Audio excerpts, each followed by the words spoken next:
본문이 시작되는 1절에 보니까 마지막 남은 작업이었던 이 성벽의 문짝을 다는 작업이 다 완료되었다고 말씀합니다.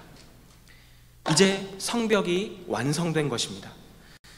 그런데 성벽이 완성되었다고 해서 다 끝난 것이 아니었습니다. 이제부터는 어렵게 세운 이 성벽을 잘 지키고 잘 유지하는 것이 무엇보다 중요합니다. 느헤미야는 말씀과 기도의 사람이었습니다. 늘 하나님의 뜻이 무엇인지 구했던 사람이었고, 그리고 하나님의 뜻대로 늘 살고자 했던 사람이 바로 느헤미야였습니다. 그런 느헤미야가 성벽이 완공된 후에 가장 먼저 했던 일이 무엇이었을까요? 공동체의 안정과 번영을 위해서 사람을 세우기 시작했다는 것입니다. 오늘 본문인 7장에 보면 느헤미야가 사람들을 세워가는 이 과정들을 통해서 우리는 하나님께서 세우시는 공동체의 특징을 발견할 수가 있습니다. 오늘 함께 살펴볼 내용은 이것입니다. 그렇다면 하나님께서 세우시는 공동체의 특징은 무엇일까요? 두 가지로 살펴보기 원합니다. 첫 번째는 하나님을 경외하는 사람들을 중심으로 세워지는 공동체라는 것입니다. 느헤미야가 하나님의 은혜 가운데 성벽을 완성하자마자 했던 일, 그것을 본문 7장 1절 말씀을 같이 읽으면서 보겠습니다. 7장 1절 같이 읽겠습니다. 성벽을 건축하고 문짝들을 달고 나서 문지기와 노래하는 사람들과 레위 사람들을 임명했습니다. 성벽을 건축하고 문짝을 다 달고 나서 어떤 사람들을 임명했다고 말씀합니까? 문지기와 노래하는 사람들과 레위 사람들을 임명했다고 말씀합니다. 말씀을 준비하면서 이 느헤미야가 임명했던 가장 먼저 언급한 이 문지기라는 직책이 또 성경에 어떤 다른 본문에 등장하는지를 찾아보았습니다. 찾아보니까 역대상 9장에서 이 다윗이 성막 안에 아무나 들어갈 수 없게 하기 위해서 레위 사람 중에서 212명의 사람들을 뽑습니다. 그리고 성막의 동서남북을 지키는 문지기로 임명하는 장면을 볼 수가 있습니다. 그리고 역대하로 넘어가서 이 역다의 8장에 보면 다윗의 아들이었던 솔로몬 시대에는 이제 성전이 지어지게 되고, 이때 솔로몬도 다윗이 했던 것처럼 성전의 거룩함을 지키고 유지하기 위해서 문지기를 세우는 장면을 볼 수가 있습니다. 이 성경에 나오는 이 문지기는 단순히 문을 열어주고 닫아주는 그런 역할을 하는 사람이 아니라 죄의 문제를 해결받지 못한 사람, 한마디로 부정한 사람, 또는 이 부정한 동물이나 물건이 함부로 성전 안에 들어가서 성전이 더럽혀지지 않도록 그렇게 부정한 것을 막는 역할을 한 사람이 바로 성전의 문지기였습니다. 아주 중요한 사명이죠. 하나님의 성전을 지키고 보존하며 유지하는 사명입니다. 그렇기 때문에 이 문지기는 레위 사람들 중에서 뽑아서 임명했던 것입니다. 그런데 오늘 본문에 보니까 느헤미야가 성벽이 완공되자마자 가장 먼저 했던 것, 가장 먼저 세웠던 사람들이 바로 이 성벽의 문을 지키는 문지기였다고 말씀합니다. 왜 느헤미야는 성전도 아닌 이 성벽의 문을 지키기 위해서, 사실 성전을 지키기 위해 임명이 된 이 문지기들을 성벽의 문까지 지키도록 일을 맡겼을까요? 이 성벽의 문은 꼭 문지기가 아니어도 누구나 지킬 수 있는 것이었기 때문입니다. 그런데 느헤미야가 이렇게 성벽을 문지기를 세워서 지키는 이 장면을 통해서 우리가 알 수 있는 사실이 있습니다. 바로 이것입니다. 느헤미야는 성문을 지키는 것을 군사적인 차원으로만 보지 않고 이스라엘의 공동체의 거룩을 지키는 신앙의 차원으로 보았다는 것입니다. 느헤미야는 이스라엘 공동체가 신앙 공동체라는 사실을 절대로 잊어버리지 않았다는 것입니다. 그랬기 때문에 느헤미야는 문지기를 세우고 나서 이어서 어떠한 사람들을 세워갑니까? 아까 읽었던 7장 1절 말씀해 보니까 노래하는 사람들과 레위 사람들을 함께 세웠다라고 말씀합니다. 쉽게 말씀드리면 느헤미야는 예배자들을 세웠다는 것입니다. 성경에 보면 구약 시대에 하나님께 예배드리는 그 예배의 역할을 레위인들이 담당을 했습니다. 여러분, 신앙 공동체에 있어서 가장 중요한 것이 무엇일까요? 바로 예배입니다.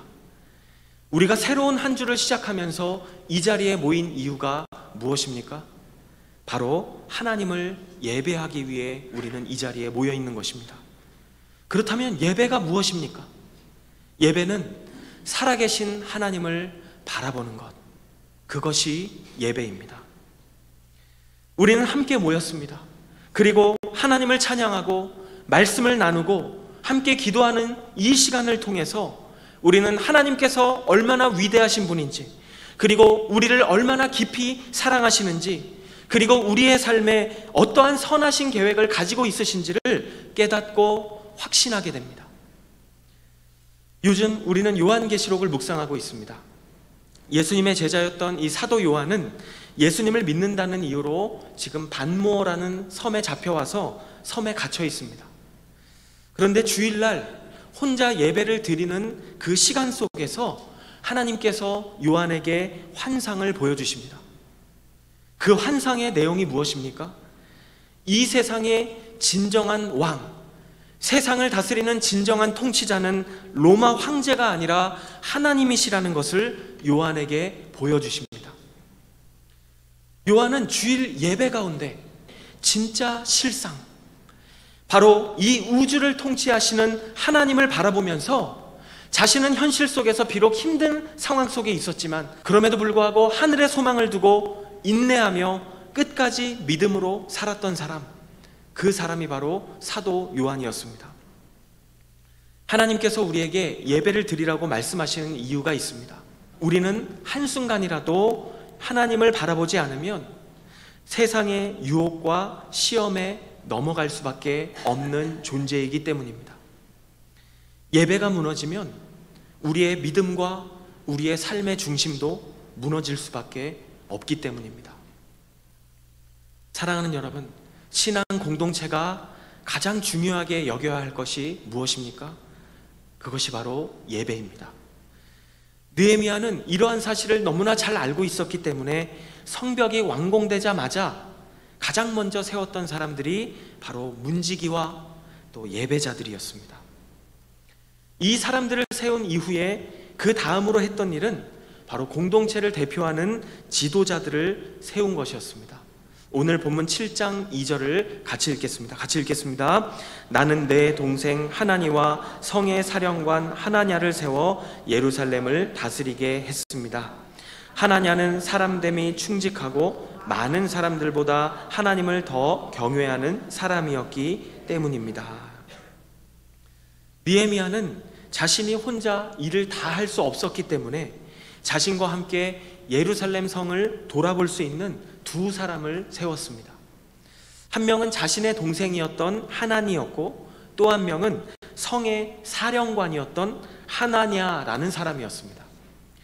그런데 눈에 띄는 것은 이 사람들을 세웠던 이유입니다. 느헤미야의 동생이었던 이 하나니는 어떤 사람이었습니까? 느헤미야 1장에 보면 이 하나니는 왕의 술관원으로 있었던 느헤미야에게 찾아옵니다. 그리고 자신이 예루살렘에 다녀왔는데 너무나 참담하다라고 하는 이야기를 형에게 이야기했던 사람이 바로 하나니라는 사람입니다. 이 하나니는 페르시아의 왕궁에서부터 예루살렘까지 거리를 보면 1600km, 약 1000마일이 되는 거리입니다. 이 먼 거리를 자신이 직접 다녀올 정도로 예루살렘을 사랑했던 사람이었습니다. 그만큼 또한 책임감이 강했던 사람이었습니다. 그리고 하나냐라는 사람은 어떤 사람이었습니까?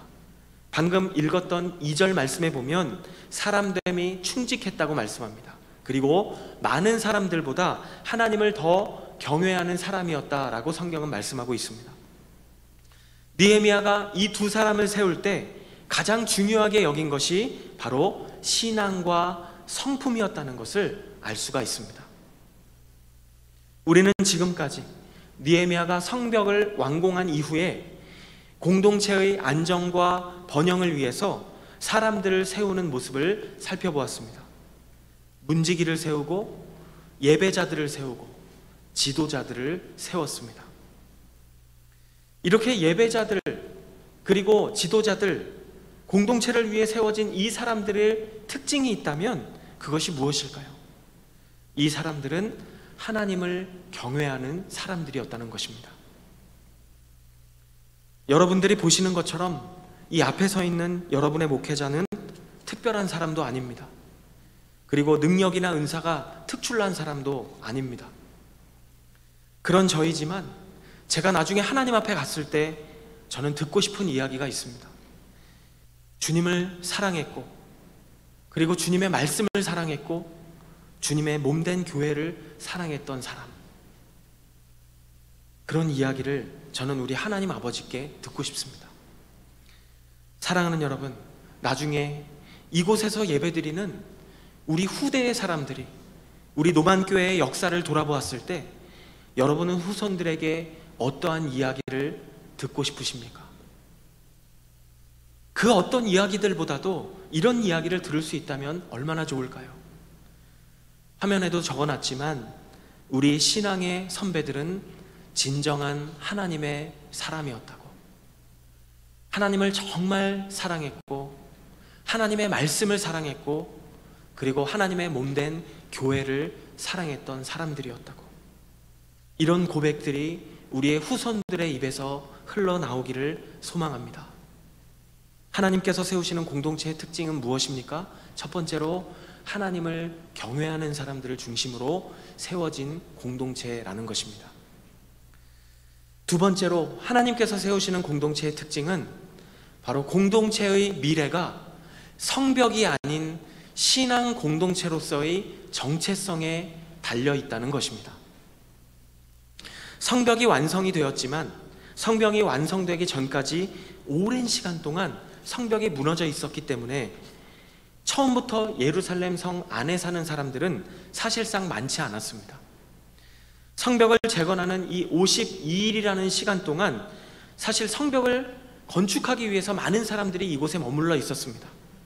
그렇게 머물러 있었던 사람들도 이제 성벽이 완공이 되면서 원래 살고 있던 곳으로 많이 돌아갔을 것이라고 학자들은 이야기합니다. 그러다 보니까 성벽이 완공은 되었는데 이 성 안에 사람들이 없습니다. 그러니까 도시가 너무나 썰렁했을 것입니다.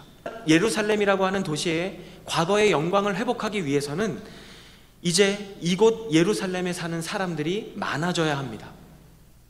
느헤미야는 예루살렘의 총독으로 왔기 때문에 그에게는 인구를 이동시킬 수 있는 권한이 있었습니다. 그에게 고민은 이것이었습니다. 그렇다면 어떠한 사람들을 예루살렘에 살게 해야 할까? 그렇게 고민하던 중에 하나님께서 그에게 아이디어를 주십니다. 5절을 같이 읽겠습니다. 7장 5절 같이 읽겠습니다. 그에게 하나님이 내게 귀족들과 관리들과 일반 백성들을 모아 종족별로 인구를 조사할 마음을 주셨습니다. 마침 나는 처음 돌아온 사람들의 족보를 찾게 됐는데 거기에는 다음과 같이 적혀 있었습니다.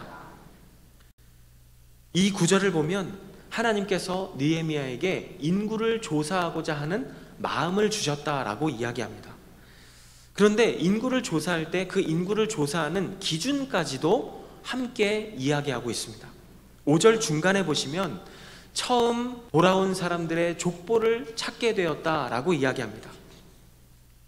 여기서 이야기하고 있는 이 처음 돌아온 사람들의 족보가 무엇인지를 잠시 말씀을 드리기 위해서 이스라엘이 멸망했을 당시의 상황으로 우리는 잠깐 거슬러 올라가 보겠습니다.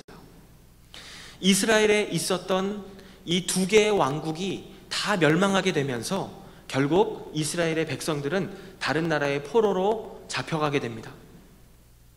그러한 이스라엘 백성들을 향해서 하나님은 선지자들을 통해서 그들에게 말씀하십니다. 너희는 지금 다른 나라의 포로로 잡혀가지만 70년이 지나면 너희는 다시 고향으로 돌아오게 될 것이다.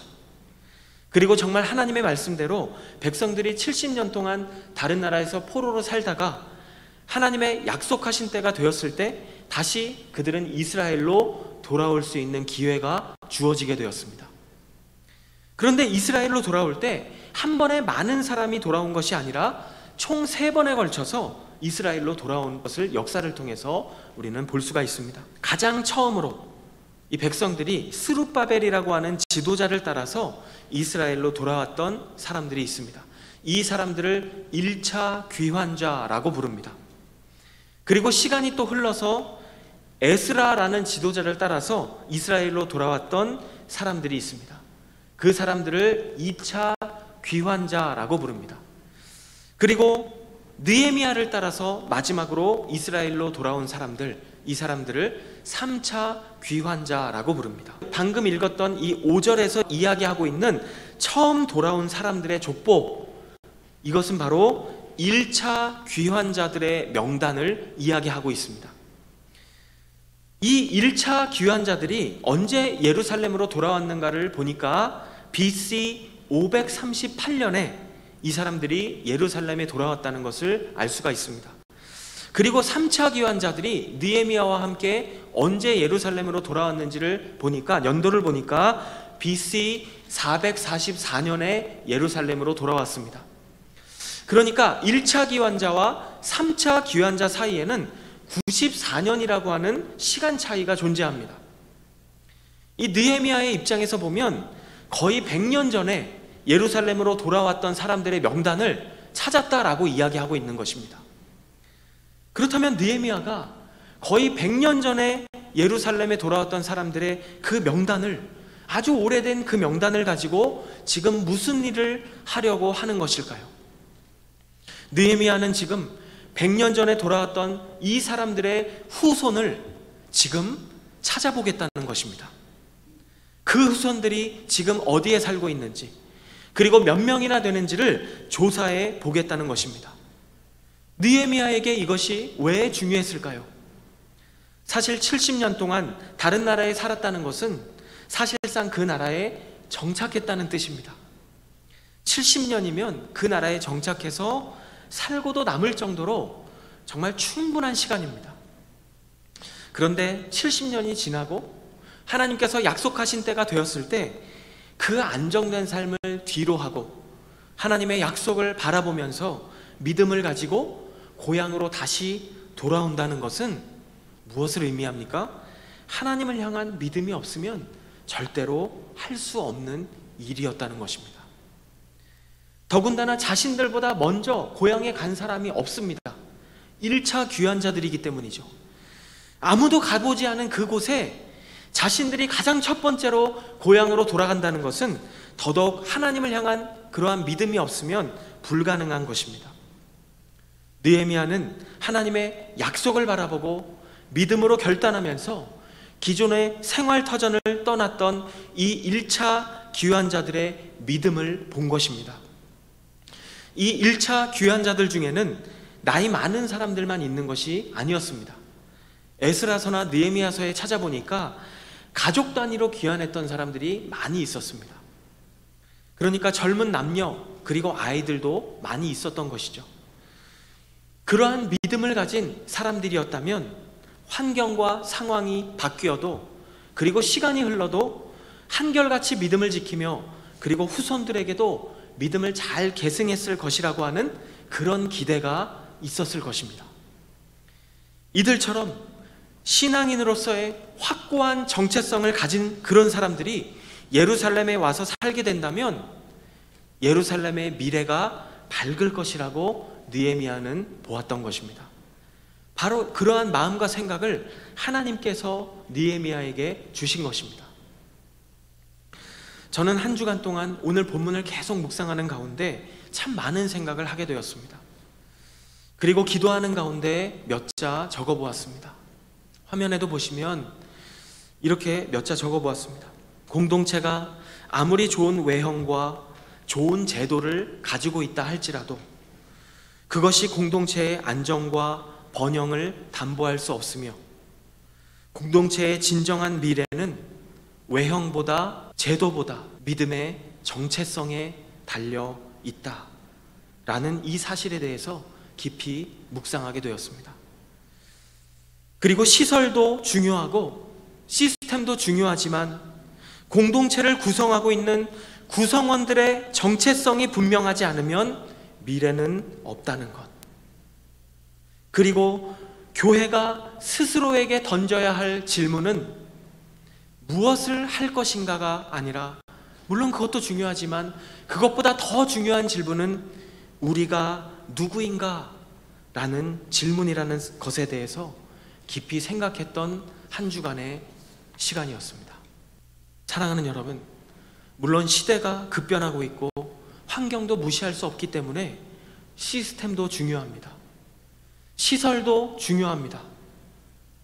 그런데 오늘날 유럽에 있는 교회들을 보면 왜 그렇게 큰 건물들과 시설들이 있었는데 하루아침에 유흥업소로 바뀌게 된 것일까요? 그들에겐 건물은 남아 있었지만 복음의 정체성이 사라졌기 때문입니다. 예배는 드리고 있었지만 하나님을 향한 경외심이 사라졌기 때문입니다.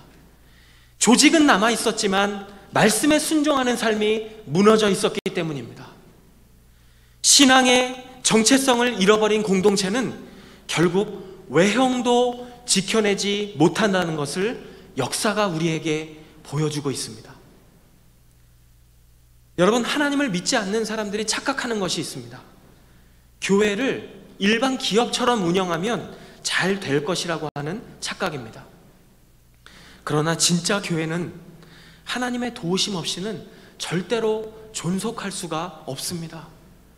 만약 하나님이 없는데 운영이 잘 되는 교회가 있다, 그런 교회가 있다고 한다면 말씀드리지만 그건 하나님의 역사가 아닙니다.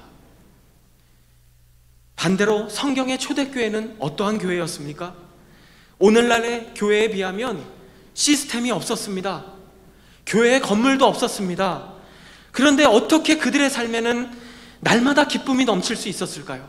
어떻게 그들의 삶에는 그들의 영향력이 있었고 그 영향력이 세상에 깊은 울림을 줄 수가 있었을까요? 초대교회의 성도들은 분명한 정체성을 가지고 있었습니다. 예수 그리스도 안에서 자신들이 어떠한 사람들인지를 분명히 알고 있었다는 것입니다. 말씀을 정리합니다. 오늘 본문을 통해서 우리는 하나님이 세우시는 공동체의 특징이 무엇인지를 살펴보았습니다. 하나님께서 세우시는 공동체는 첫 번째로 하나님을 경외하는 사람들을 중심으로 세워지는 공동체입니다. 그리고 하나님께서 세우시는 공동체의 특징 두 번째는 그 공동체의 미래가 외형이 아닌 신앙의 정체성에 달려 있다는 것입니다. 새로운 한 주간, 오늘 우리에게 주신 하나님의 말씀을 기억하며 하나님을 경외하는 삶, 그리고 예수 그리스도 안에서 우리가 누구인지를 발견하는 귀하고 복된 한 주간의 삶이 되시기를 간절히 소망합니다. 기도하시겠습니다.